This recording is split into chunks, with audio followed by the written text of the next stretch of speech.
أعوذ بالله من الشيطان الرجيم. بسم الله الرحمن الرحيم. ياسين والقرآن الحكيم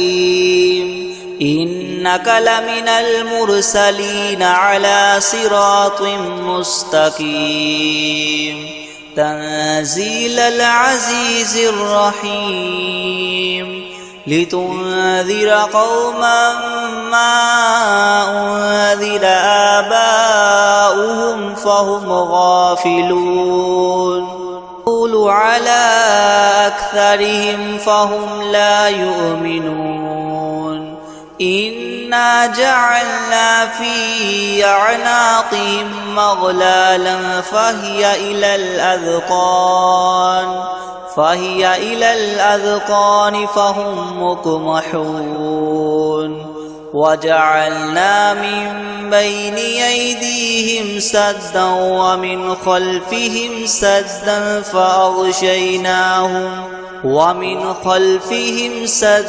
فأغشيناهم فهم لا يبصرون وسواء عليهم أنذرتهم أم لم تنذرهم لا يؤمنون إنما تنذر من اتبع الذكر وخشي الرحمن بالغيب فبشره بمغفرة وأجر كريم إنا نحن نحيي الموتى ونكتب ما قدموا وآثارهم وكل شيء أحصيناه في إمام مبين واضرب لهم مثلا أصحاب القرية إذ جاءها المرسلون إذ أرسلنا إليهم 2 فكذبوهما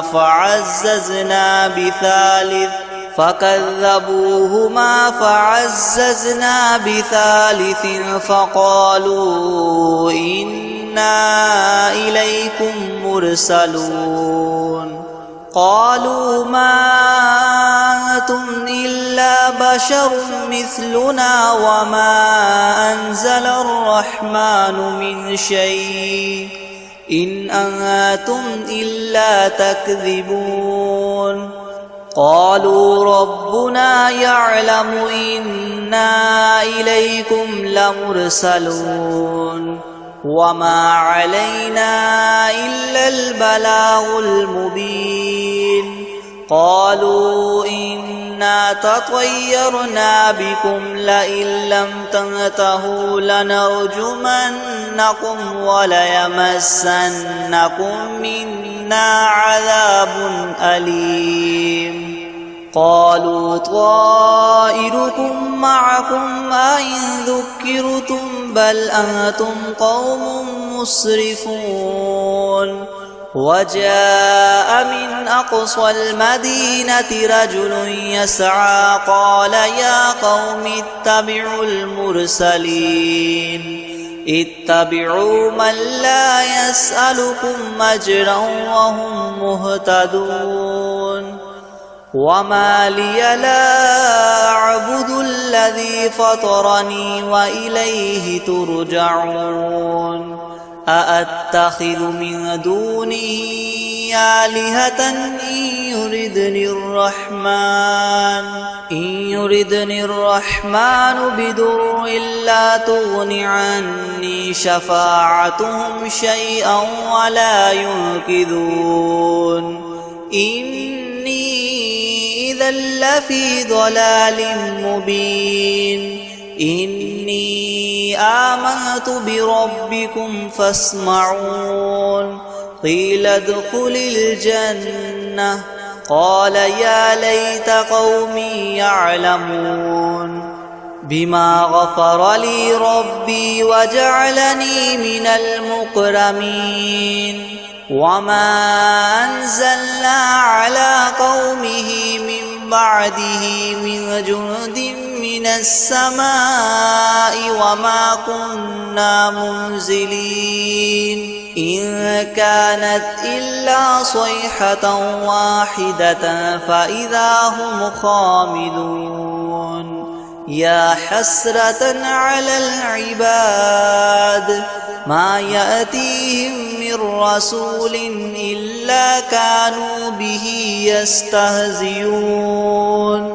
ألم يروا كم أهلكنا قبلهم من القرون أنهم إليهم لا يرجعون وإن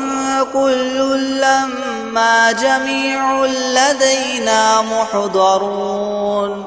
وآية لهم الأرض الميتة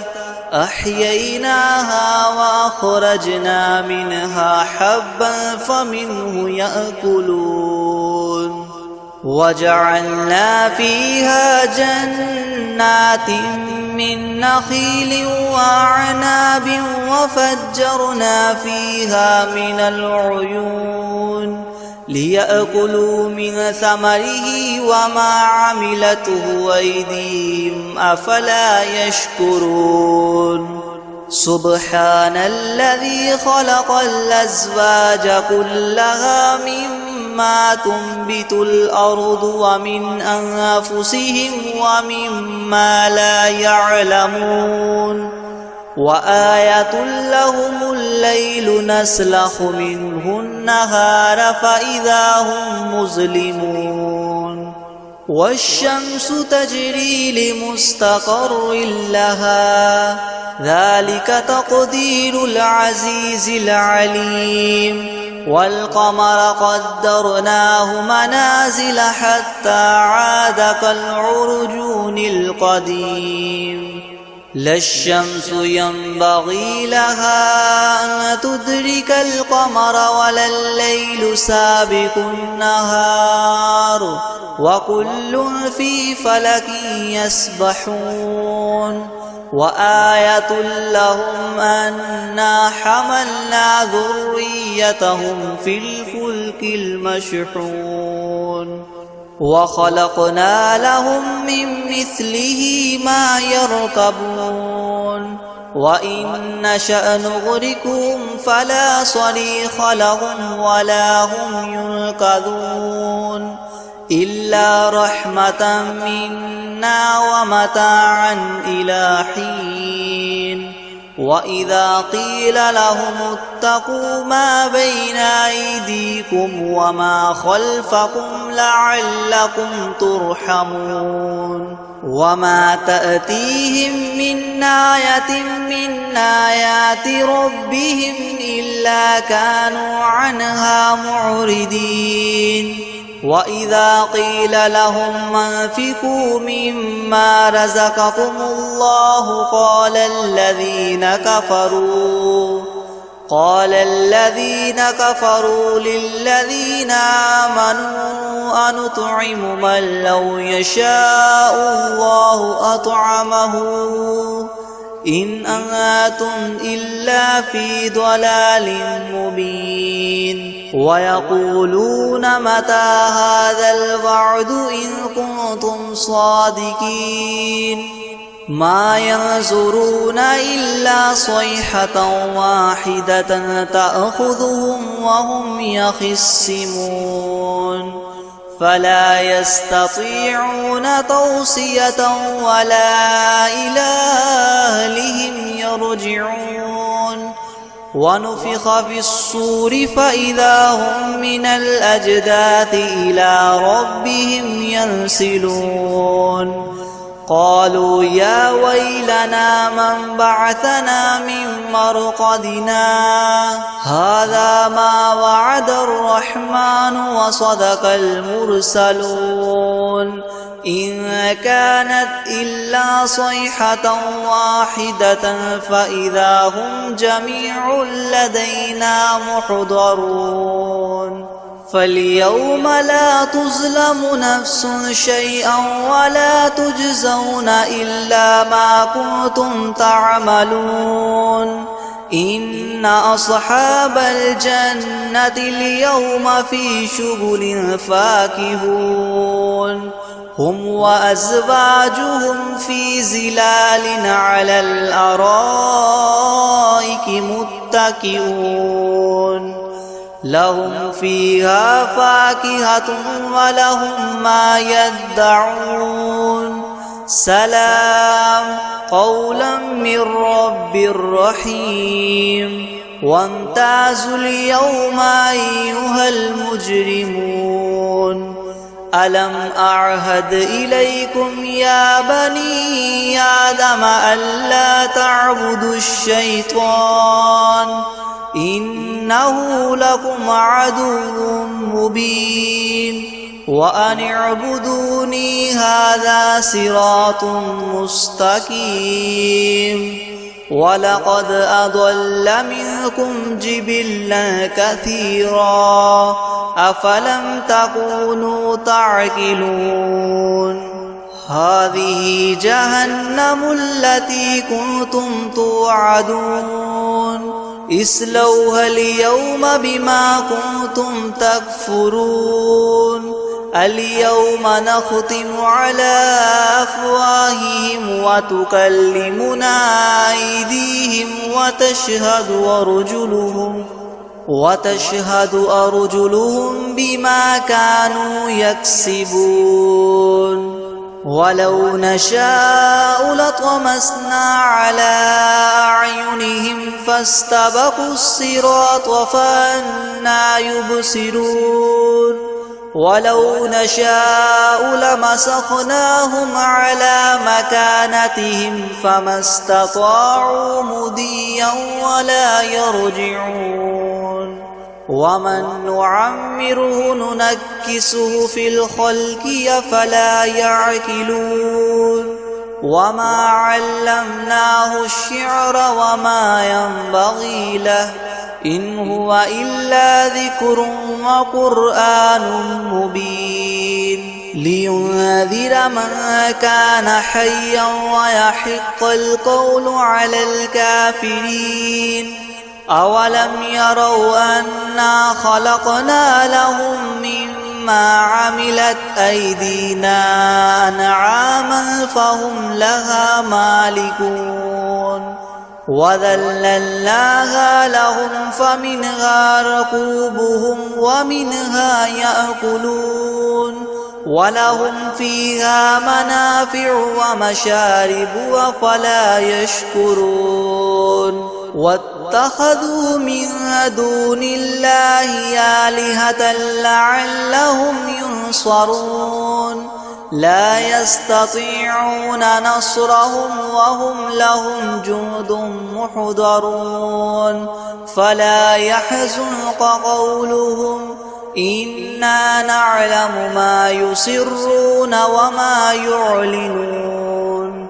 أولم ير الإنسان أنا خلقناه من نطفة فإذا هو خصيم مبين وضرب لنا مثلا ونسي خلقه قال من يحيي العظام وهي رميم قل يحييها الذي ينشأها أول مرة وهو بكل خلق عليم الذي جعل لكم من الشجر الأخضر نارا فإذا أنتم منه توقدون أوليس الذي خلق السماوات والأرض بقادر على أن يخلق مثلهم بلى وهو الخلاق العليم إنما أمره إذا أراد شيئا أن يقول له كن فيكون فسبحان الذي بيده ملكوت كل شيء وإليه ترجعون بسم الله الرحمن الرحيم الرحمن علم القرآن خلق الإنسان علمه البيان الشمس والقمر بحسبان والنجم والشجر يسجدان والسماء رفعها ووضع الميزان ألا تطغوا في الميزان وأقيموا الوزن بالقسط ولا تخسروا الميزان والأرض وضعها للأنام فيها فاكهة والنخل ذات الأكمام والحب ذو العصف والريحان فبأي آلاء ربكما تكذبان خلق الإنسان من صلصال كالفخار وخلق الجان من مارج من نار فبأي آلاء ربكما تكذبان رب المشرقين ورب المغربين فبأي آلاء ربكما تكذبان مرج البحرين يلتقيان بينهما برزخ لا يبغيان فبأي آلاء ربكما تكذبان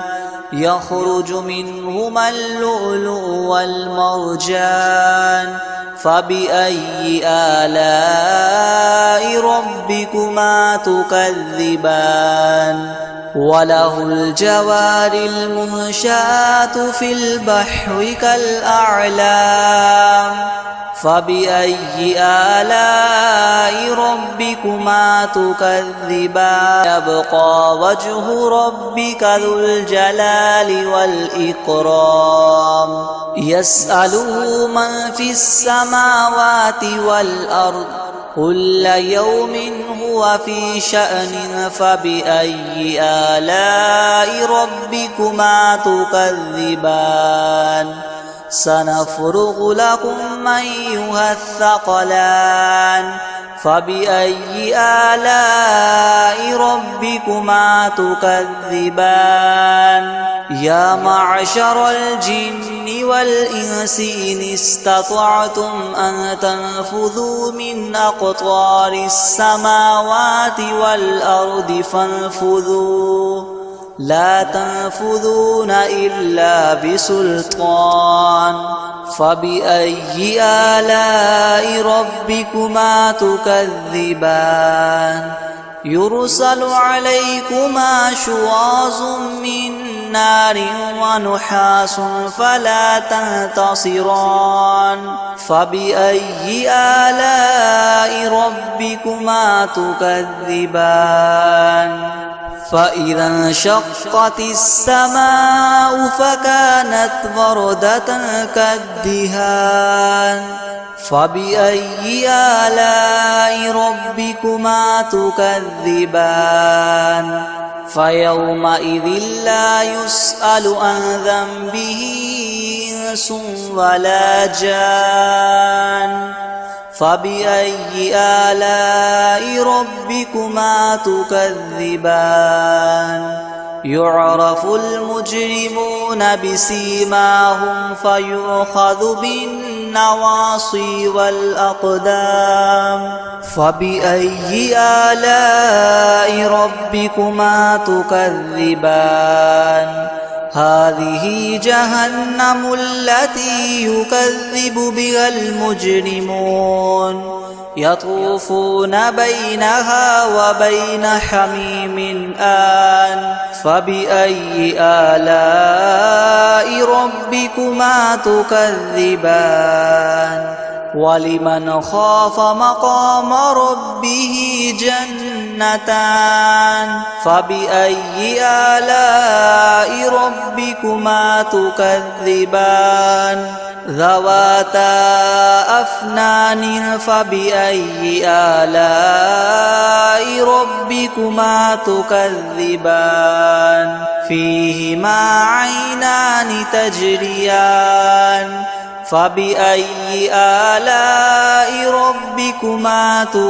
تكذبان فيهما من كل فاكهة زوجان فبأي آلاء ربكما تكذبان متكئين على فرش بطائنها من استبرق وجنى الجنتين دان فبأي آلاء ربكما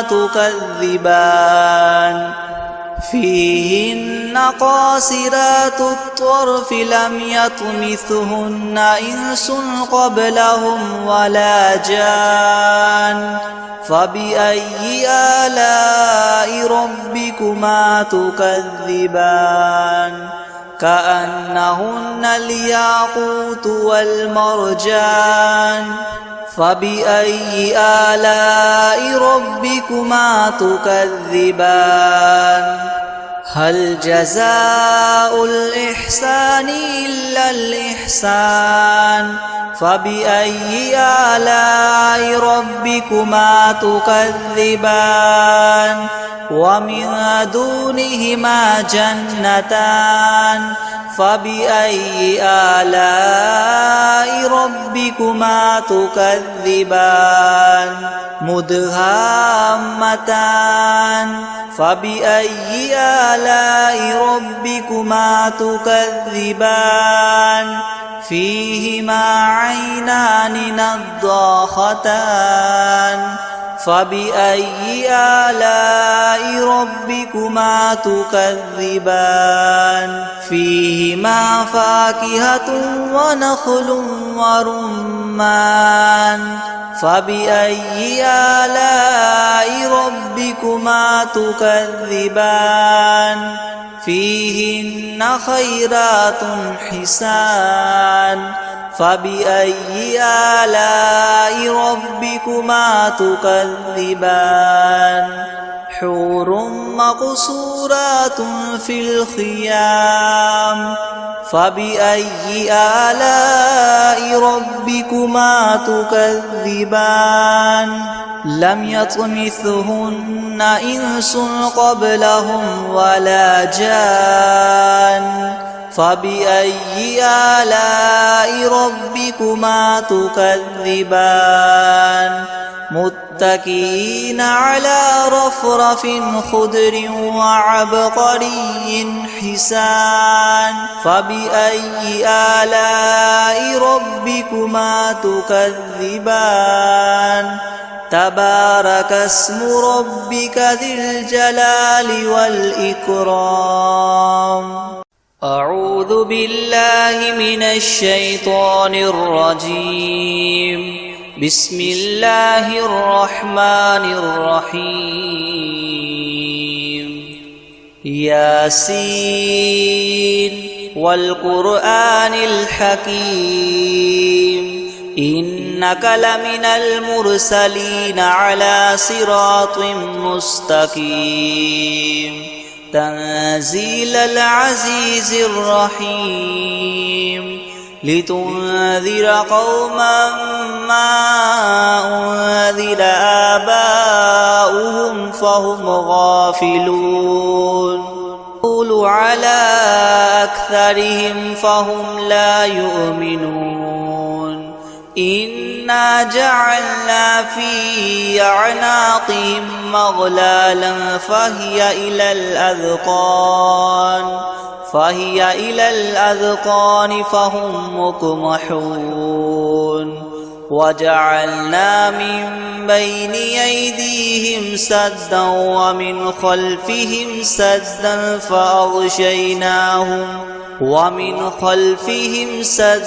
فأغشيناهم فهم لا يبصرون وسواء عليهم أنذرتهم أم لم تنذرهم لا يؤمنون إنما تنذر من اتبع الذكر وخشي الرحمن بالغيب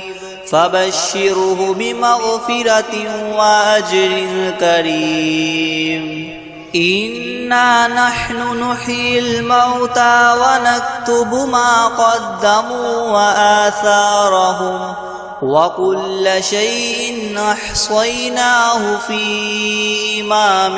مبين واضرب لهم مثلا أصحاب القرية إذ جاءها المرسلون إذ أرسلنا إليهم 2 فكذبوهما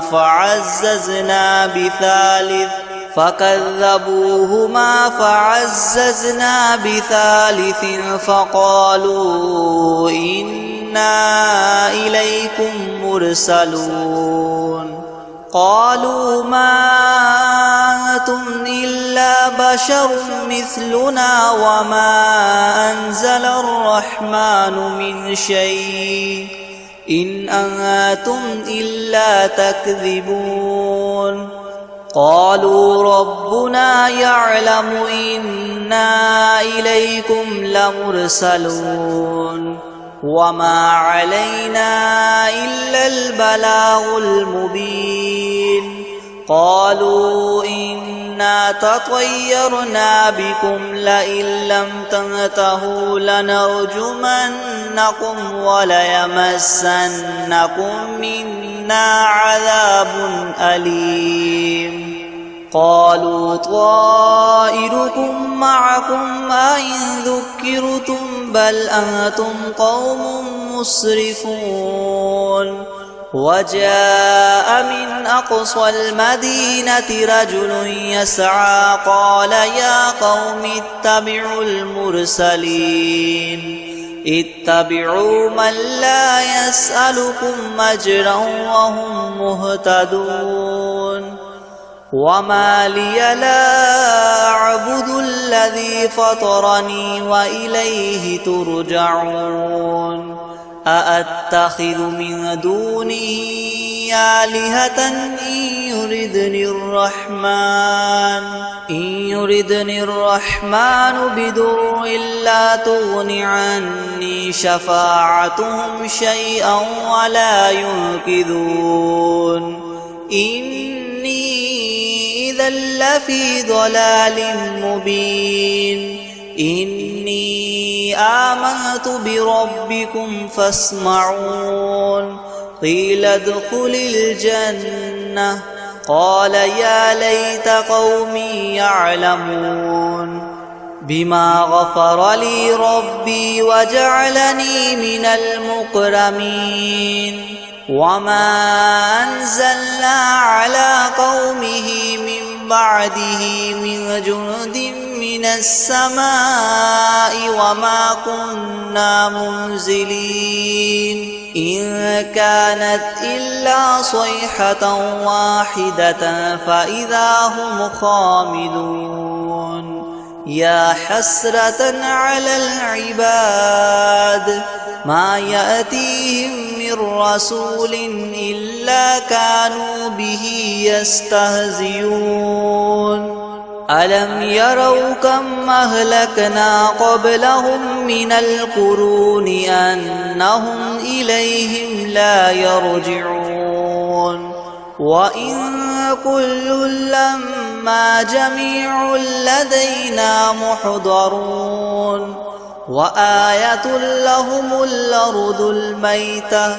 أحييناها وأخرجنا منها حبا فمنه يأكلون وجعلنا فيها جنات من نخيل وأعناب وفجرنا فيها من العيون ليأكلوا من ثمره وما عملته أيديهم أفلا يشكرون سبحان الذي خلق الأزواج كلها مما تنبت الأرض ومن أنفسهم ومما لا يعلمون وآية لهم الليل نسلخ منه النهار فإذا هم مظلمون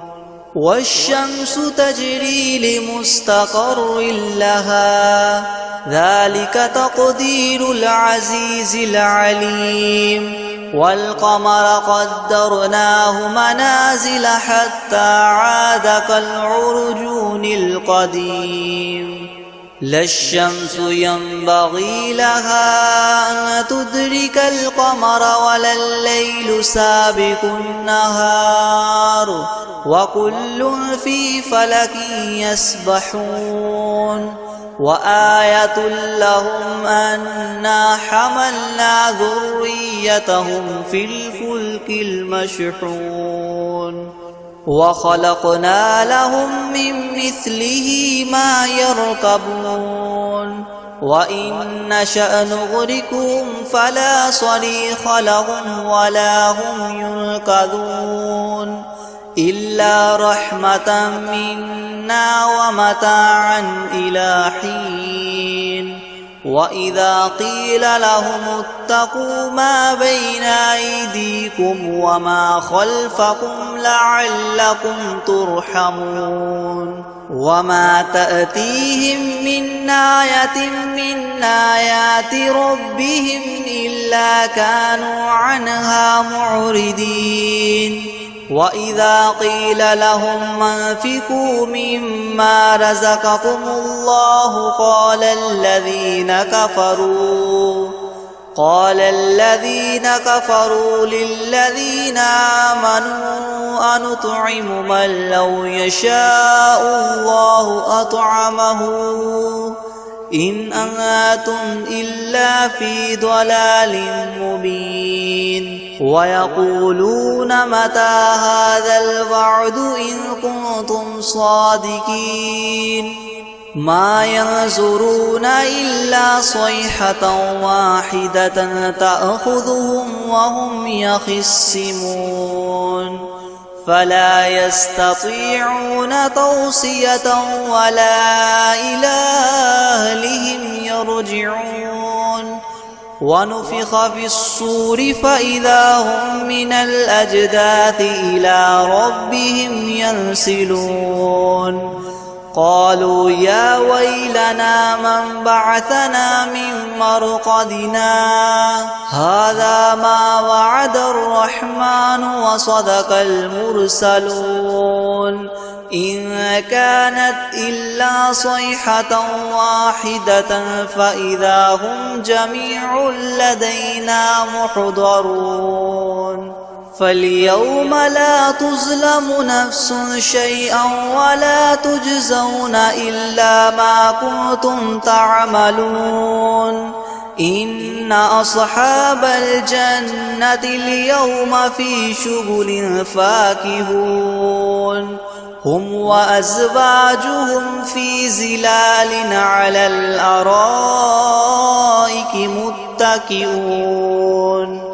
لهم فيها فاكهة ولهم ما يدعون سلام قولا من رب رحيم وامتازوا اليوم أيها المجرمون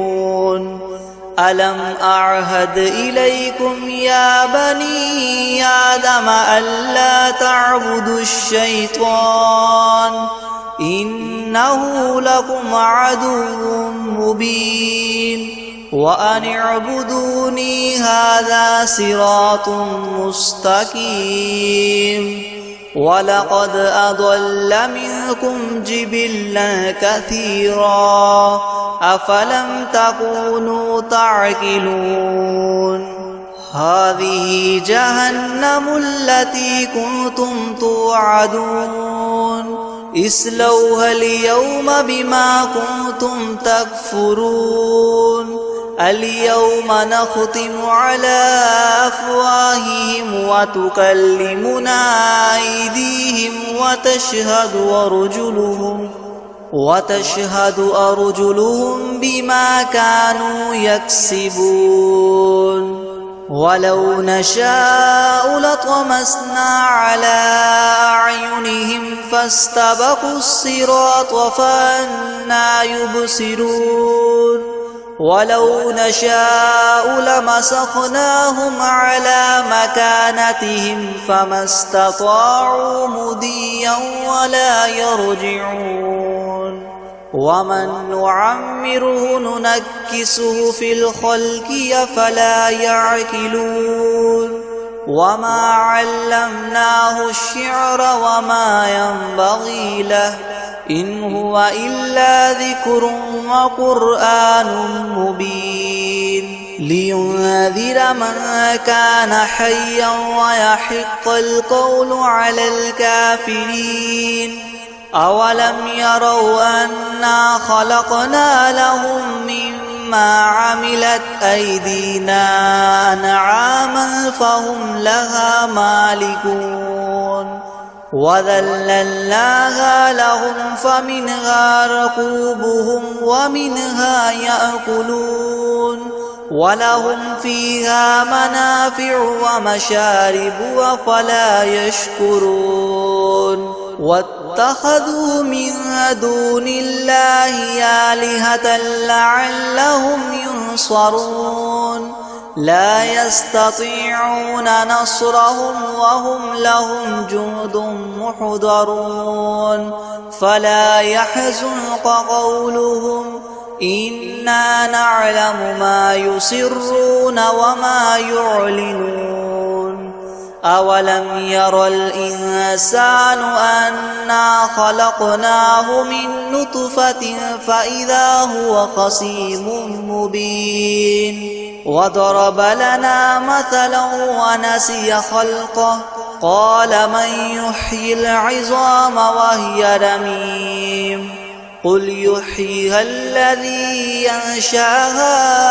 أول مرة وهو بكل خلق عليم الذي جعل لكم من الشجر الأخضر نارا فإذا أنتم منه توقدون أوليس الذي خلق السماوات والأرض بقادر على أن يخلق مثلهم بلى وهو الخلاق العليم إنما أمره إذا أراد شيئا أن يقول له كن فيكون فسبحان الذي بيده ملكوت كل شيء وإليه ترجعون بسم الله الرحمن الرحيم الرحمن علم القرآن خلق الإنسان علمه البيان الشمس والقمر بحسبان والنجم والشجر يسجدان والسماء رفعها ووضع الميزان ألا تطغوا في الميزان وأقيموا الوزن بالقسط ولا تخسروا الميزان والأرض وضعها للأنام فيها فاكهة والنخل ذات الأكمام والحب ذو العصف والريحان فبأي آلاء ربكما تكذبان خلق الإنسان من صلصال كالفخار وخلق الجان من مارج من نار فبأي آلاء ربكما تكذبان رب المشرقين ورب المغربين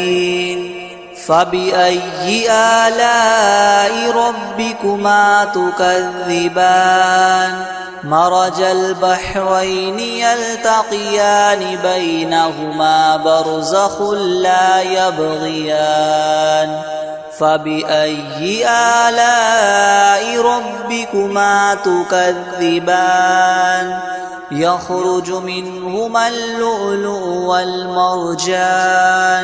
فبأي آلاء ربكما تكذبان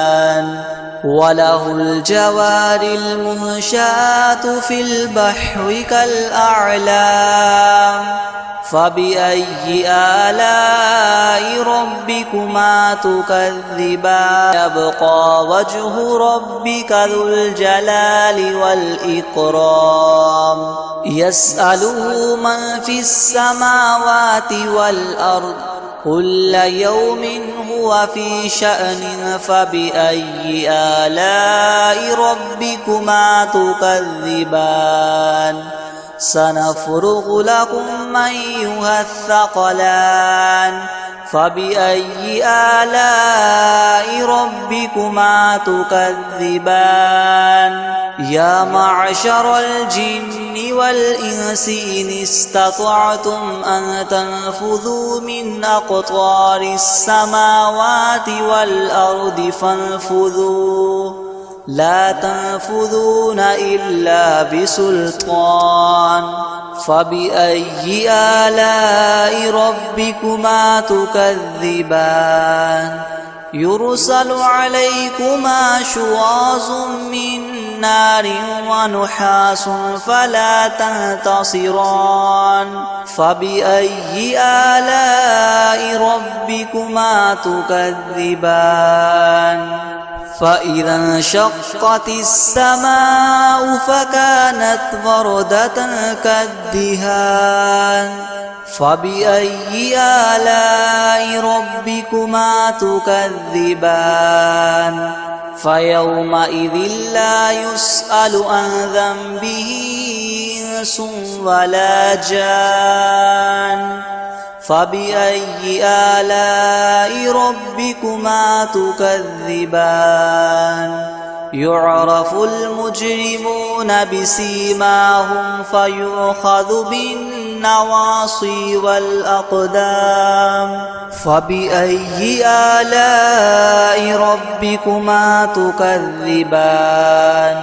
هذه جهنم التي يكذب بها المجرمون يطوفون بينها وبين حميم آن فبأي آلاء ربكما تكذبان ولمن خاف مقام ربه جنتان فبأي آلاء ربكما تكذبان ذواتا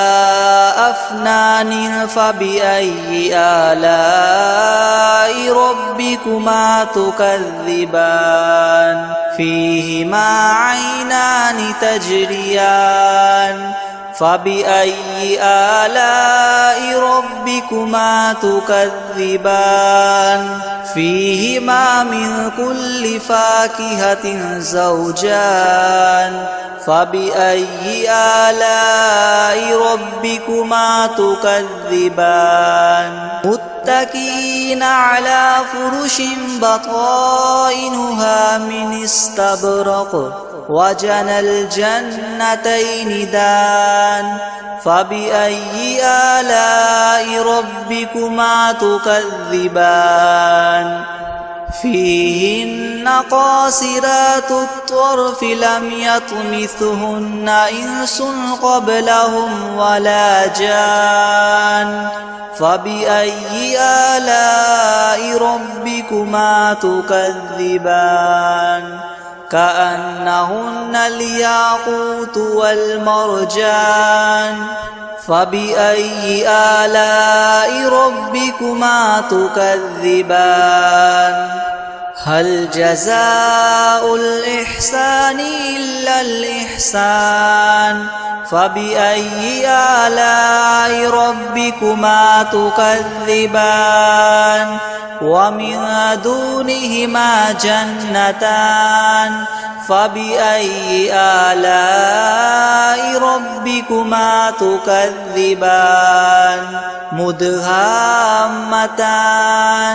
فبأي آلاء ربكما تكذبان فيهما عينان نضاختان فبأي آلاء ربكما تكذبان فيهما فاكهة ونخل ورمان فبأي آلاء ربكما تكذبان فيهن خيرات حسان فبأي آلاء ربكما تكذبان حور مقصورات في الخيام فبأي آلاء ربكما تكذبان لم يطمثهن إنس قبلهم ولا جان فبأي آلاء ربكما تكذبان متكئين على رفرف خضر وعبقري حسان فبأي آلاء ربكما تكذبان تبارك اسم ربك ذي الجلال والإكرام.